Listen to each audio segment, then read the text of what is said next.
how to build task queues. Hi, my name is Bob Ricks, and in this video, we're going to be talking about building task queues.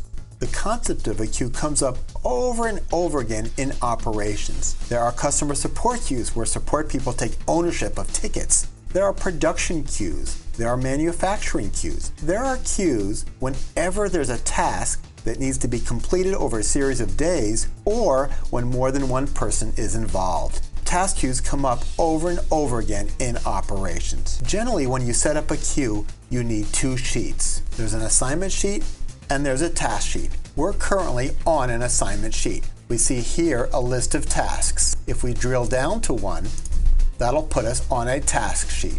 The collection of the queue sheet and the task sheet create a queuing system. Each of the sheets has different elements that are very important to a queuing system. On the task sheet itself, you have the concept of ownership, who owns the task, and you have a button that will always take you back to the list of tasks in the queue. We'll be going over the creation of those two elements. On the queue itself, you also have a number of elements that are important. You have the buttons that show you what your items are versus all the items in the queue. You have a button that maybe exits this two-sheet system, which you might want to call an application. And you have a button that you might use to view a specific task. In other words, take you from the queue itself down to the specific sheet, meaning the task itself. Keep in mind that the sheet, in this case the work task, can be designed any way you want. This sheet could have been a ticket. It could have been a production form. It could have been a work order. It really doesn't matter. The important element when you're creating queue systems is the ownership of the work task itself and what state or status it's in. In some cases, you actually move a task from point A to point B to point C. Likewise, the queue can be designed in different ways as well. On this particular one, we have a column with the document ID of the task. We have a date, a subject, and an owner. In your case, you may want the columns to be different, but essentially you need buttons to pull up tasks and you need a way to navigate from a specific line in your report to the task itself. Let's go ahead and build the queuing system that I just demonstrated. We'll just go over all the different elements one at a time and build each of those. Let's start with this queue that we see over here. I have a version of this queue that I'm going to go over to that doesn't have any of these buttons, so we'll just kind of be able to walk you through how to create them from scratch. Okay, here's an empty queue sheet. Let's build all the elements that we need. We're going to need a My Task button. We're going to need a All Task button. We're going to need a little View button along with some checkboxes and a Quit button. So let's go ahead and create them. Let's start with the buttons at the top. We're just going to go over to our cell manager, add cell, and let's choose a Go button, and we'll go ahead and create My Tasks. Add that one. We're going to put a macro in there. We'll get to that a little bit later. And we'll go ahead and position that right up on the top. Okay, let's go ahead and add another one.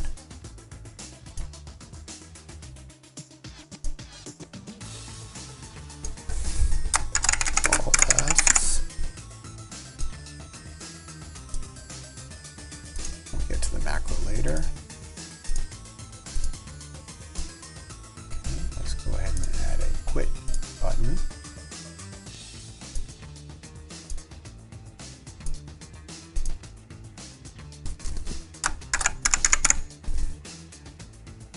This one will just say exit to home page. Okay, we have three buttons here. We're also going to need a View button. Let's go ahead and add that.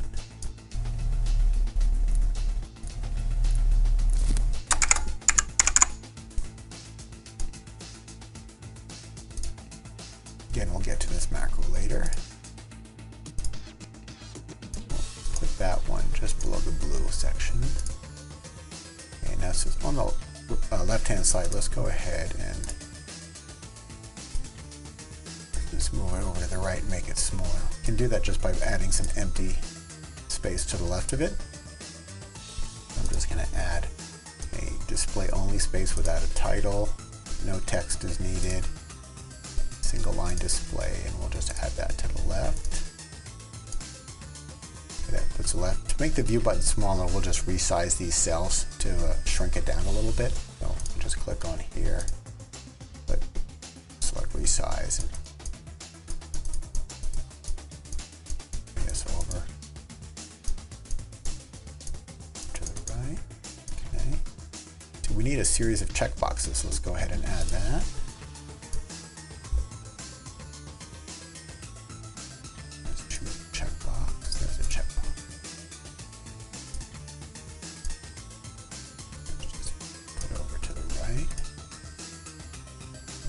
Empty. You can't really see the checkbox, but that's because nothing is selected.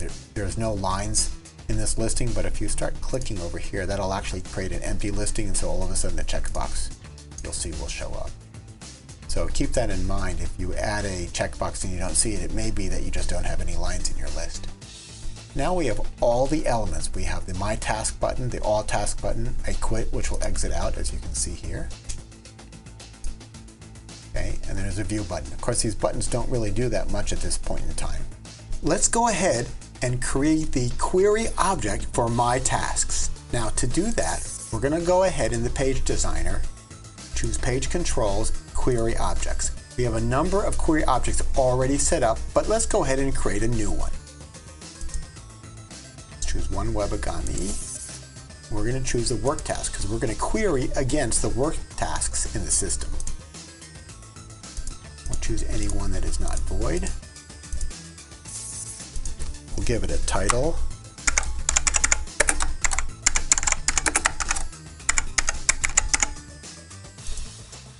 You're going to see a screen like this whenever you create a query object. Let me explain the options that are on this screen. The input arguments are the values that you would pass to the function that this query object is going to create. At the end of the day, we're going to end up with a function that we're going to put into the macro for My Tasks. The input arguments is the information that you would pass to that function. The output columns are any columns that this query object creates. We're not going to actually use the output columns in this particular query object. We're going to have the query object automatically fill the information on the screen, but the output columns is where you'll see the different columns that this function can also output. It's very similar to the columns that you would see on a report. Example code, well, that tells you what to paste into the macro that would be on My Tasks. The Run This Query option will actually run the query for you so you can see it and how it operates.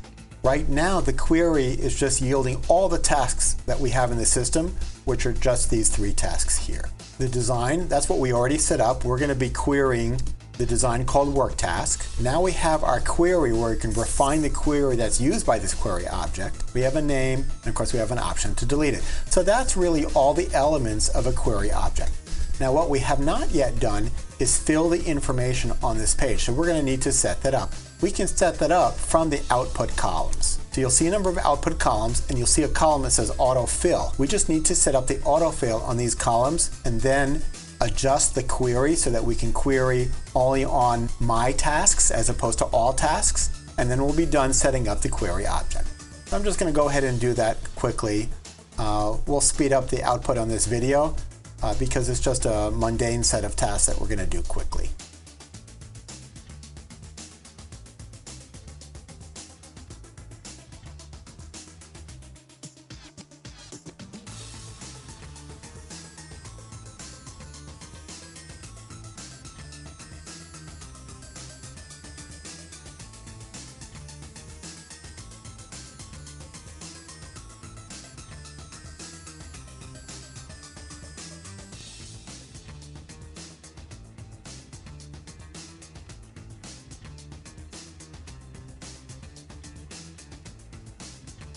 Okay, now we're done. We've gone ahead and set up all the different columns in the automatic fill. The next step is to change the query. So what we're going to go ahead and do is add to the query a query by the owner of the task. So let's go ahead and do that. We're going to go to Boolean filter, add to restriction, owner equals some name, apply to the search, and now what we have is a query based on owner. Our last step is on the input argument to be able to change that owner. So we have to select the owner, so that will be one of the input arguments. Now we have our query object, and we're done. As you can see, on this query object, you can change the names to get different values. Let's go ahead and apply this query object to a button. So to do that, the first thing that we need to do is to take a look at the example code. I'm going to cut and paste this and apply it to our button. So I'm going to go back, go into my queue. Here's my task. I need to apply it to my tasks. I'm going to go in the page designer, cell manager, cell calculations, choose my tasks, and I'm going to paste it right here. So what I've done is I've applied this query object to this button. The main thing, however, is that we need to change the owner value here to the variable that holds the person who's logged in. So whoever is logged in, when they click the button My Tasks, it'll show only their tasks. So I'm going to put in here the function vars of login ID, and that will actually put the name of the person there. I click done, and now I click done, and I'm done. Now if I click My Tasks, I'll see my tasks, so there it goes. Let's go ahead and repeat the same thing for all tasks. Now I've already set up some of the queries in advance, so I'm just going to go to Page Controls, Query Objects. I've created one called All Items. That's 1000, and if I look at the example code for that, it's actually pretty simple. I'm going to apply it to all tasks.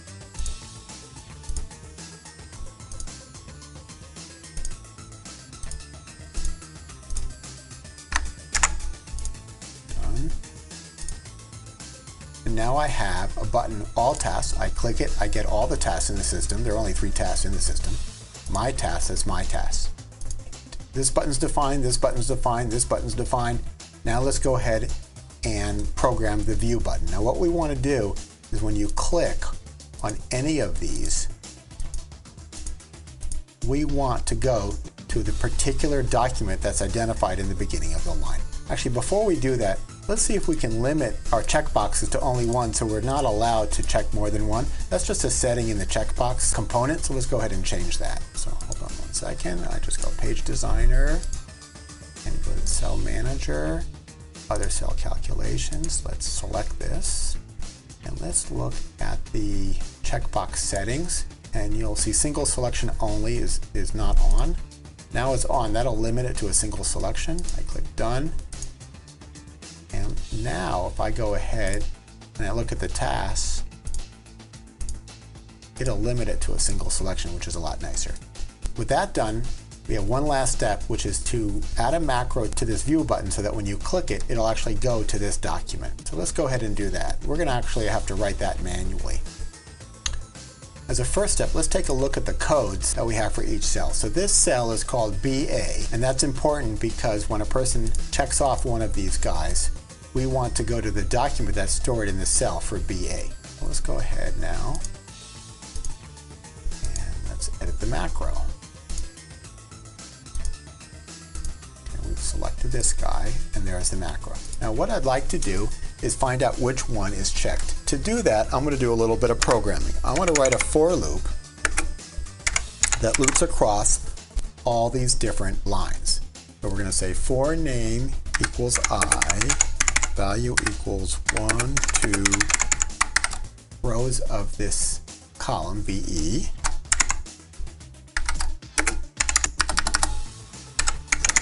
But here's our loop that's going to loop across all of those, and we want to see if one of those is checked. So let's go ahead and an if statement. So if the cell BE of I is equal to yes, then we want to go to the document that's stored right here. Well, that document is BA of I, and we can use the function go.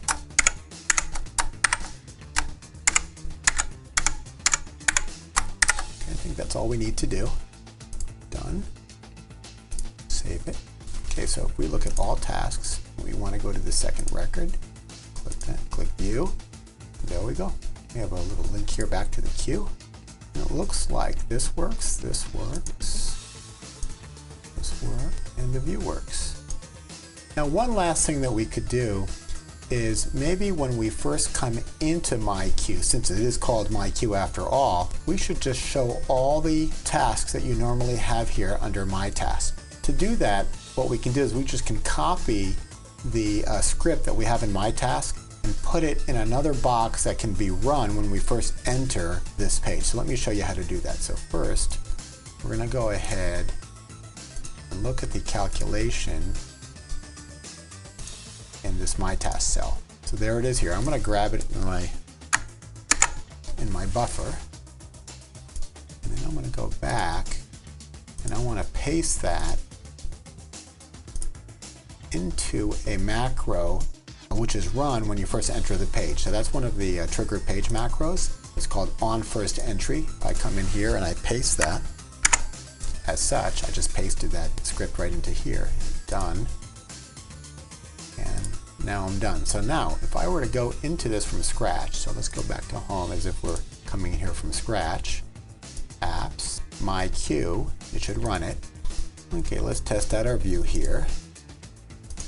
Let's see if we can bounce around here. Let's choose this item here, the third record. We click view, and there we went on the third record. Go back to the queue. If we choose the first item. So now we have a queuing system. We have the work tasks, and we have the queue itself, and it looks like it's fully functional. The only thing that we haven't done is show you how to set up the task sheet itself. In other words, how to set up these two components itself. So I'm going to go ahead to a version of this work task without these components, and then we'll go ahead and add those components just so you see how that's done. Okay, so here's a version of the cell without those two components, without the owner and without the button that goes back to the queue. So let's first create the button that goes back to the queue. So to do that, we just need to add a go button. Go over here, cell manager, add cell. Choose specialty cell, go button, and we want that to go back to the original forms. We're going to say back to queue, and let's go ahead and we're just going to say go 200 because that happens to be the design ID that we want to go back to, and we're going to place that how about above this line here? Okay, there it is. If I click it, back to queue. Okay, and that allows us to go back to the queue. Now we have this button, and let's go ahead and add an owner button as well. So to do that, I'm just going to go back to the page designer, cell manager, add a cell. This time we'll choose a user selection cell. I'm going to go over here, user selection single, call it owner.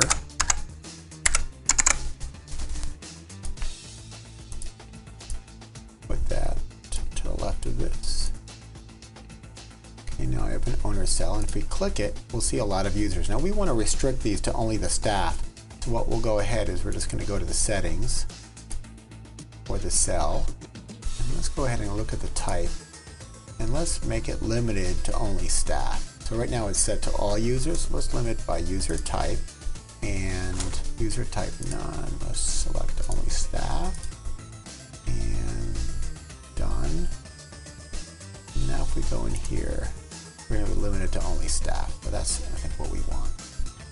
That's all there is to it. We've added an owner cell. We've added a button back to the queue, as you can see. We've gone ahead and defined the buttons that you see here, all three, and the view. Put a special little for loop in there that can loop across all of these tasks, find the one that's selected.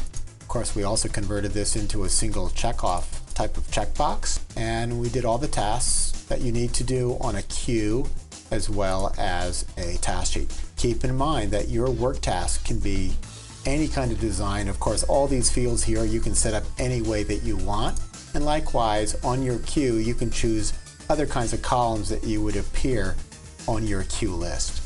If you have any questions or suggestions, leave us a comment below or send us a message on our customer support line.